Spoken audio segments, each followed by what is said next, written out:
Okay, just got back from I Know What You Did Last Summer. I'm not wearing any pants and hook-related pun.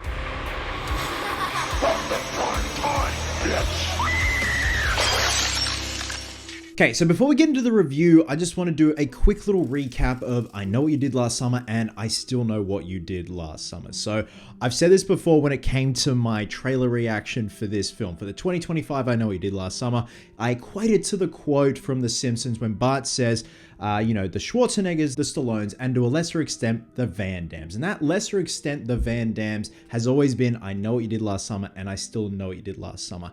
It's tropey, it's cheesy, it's god-awful, but it's so good at the same time. Especially when it came to I Know What You Did Last Summer, I Still Know What You Did Last Summer. It's one of those films where it has so much bombastic shit going on. It has Jack Black in dreadlocks that's just... It was a choice and a half. And then there was I'll Always Know What You Did Last Summer. Then there was a TV series, I Know What You Did Last Summer. But this film, I Know What You Did Last Summer 2025, I'm saying that title so many times. This takes place directly after, well, not directly after, but it takes place after the events of I Still Know What You Did Last Summer. So we are retconning I'll Always Know What You Did Last Summer and the TV series. You up to scratch? You good? Got it. And when it was announced that Freddie Prinze Jr. and Jennifer Love Hewitt were coming back and they were going to be filming it here in Sydney, I was intrigued, but also very hesitant. Like, it's one of those franchises where I didn't know it needed a legacy sequel, let alone that it was going to get a legacy sequel. We're in the day and age now of legacy sequels. They seemingly make money, and I thought this was going to be a shithouse film. And quite frankly, I was actually surprised at how much I enjoyed this and how much I had fun with it. So much so that there were elements in this film that I enjoyed more than the original film. The original I Know What You Did Last Summer. I'm not going to say I Still Know What You Did Last Summer as a write-off. I still find a lot of enjoyment in that. It's very schlocky.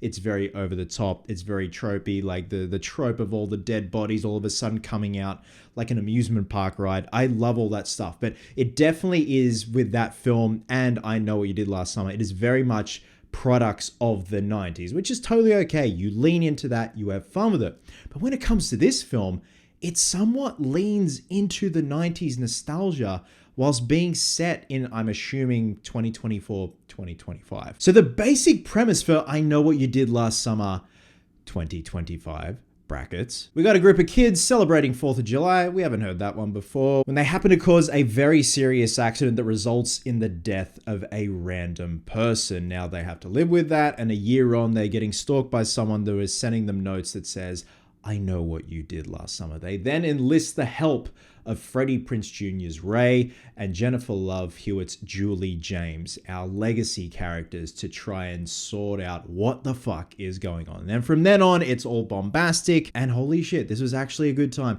Much better than I had anticipated. And going back to the fact that this film leans into the nostalgia, there's somewhat of a 90s feel to this film where, yes, we are in 2024, 2025. There are iPhones being utilized, there's text messaging, there's voice recognition, but it's minimal, and that's what I like. We're not relying on the overuse of technology. So our main cast of characters slash meat sacks, we got Madeline Klein, we got Chase Sue Wonders, we got Treek Withers, we got Jonah Hugh King, we got Sarah Pigeon.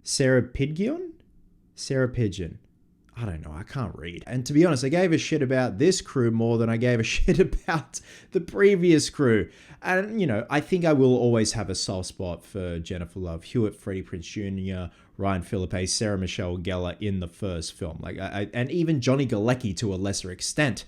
But I think with these guys, there was a lot more meat on the bone with their characters and what they go through. And then there is a time period where we go from the accident happening at the beginning of the film, and then 1 year later when some of these friends have separated, gone their separate ways, and then these events bring them all back together, and then they obviously enlist the help of Ray and Julie James. So I like that these weren't shoehorned in cameos. They actually played a pivotal role in this film. And then you have the usual tropes of the whodunit, it's you, and then there's the red herring of, oh, it's actually not you, which you kind of got to expect that in a film like this. But I appreciate it. And it was done in a way where it kind of went against the grain of what we're used to with the whodunit approach. When it comes to the gore and the suspense, I really dug it. I feel the initial trailer and the second trailer after that kind of gave a bit away with a certain kill and someone's taking a bath.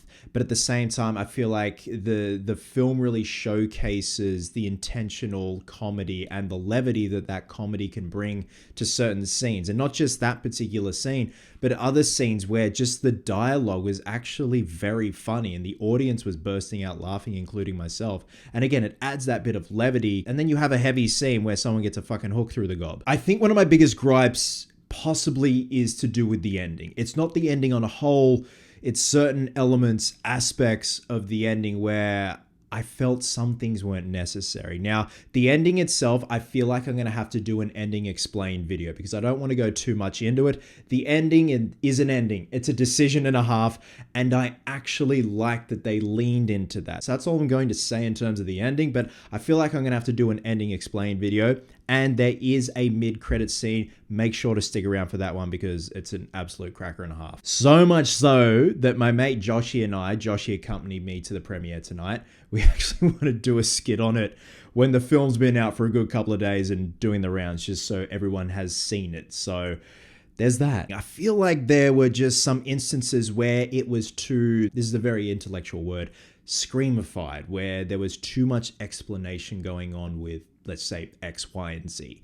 But at the same time, there were other elements of the ending and the climax of the film where I thought, well, that was a decision, and I respect that. So guys, I'm obviously trying to be very vague with this film. I think it's best going into this film, you know, just having seen a couple of trailers, but obviously having previous knowledge of the previous two films. I think if you're a fan of I Know What You Did Last Summer and I Still Know What You Did Last Summer, you're definitely going to dig this one. If you haven't seen the previous films, I don't know if this one is for you, but again, I was expecting absolute dog shit quality, like another cash grab, another legacy sequel that we didn't really need. But I felt like there were instances, like I said at the beginning of the review, where there was more meat on the bone with the characters, certain scenes where it added a bit more brownie points than, say, the first film. And I wouldn't even compare it to the second film because the second film I equated to kind of like Samurai Cop or hell, Freddy's Dead. It's a self-aware film. It leans into the tropes. It leans into the nostalgia, like so much so it actually states with dialogue from certain characters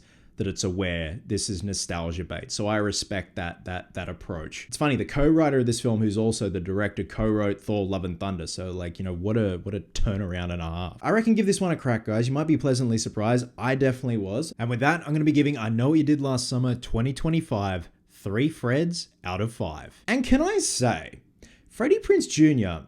and Jennifer Love Hewitt in this film, they kind of leveled up in their acting abilities. They went to some dark, heavy places and they turned in some decent performances. So that was fun to see. So guys, once you see I Know What You Did Last Summer, brackets 2025, drop a comment below and let me know your thoughts. Does it live up to the first film?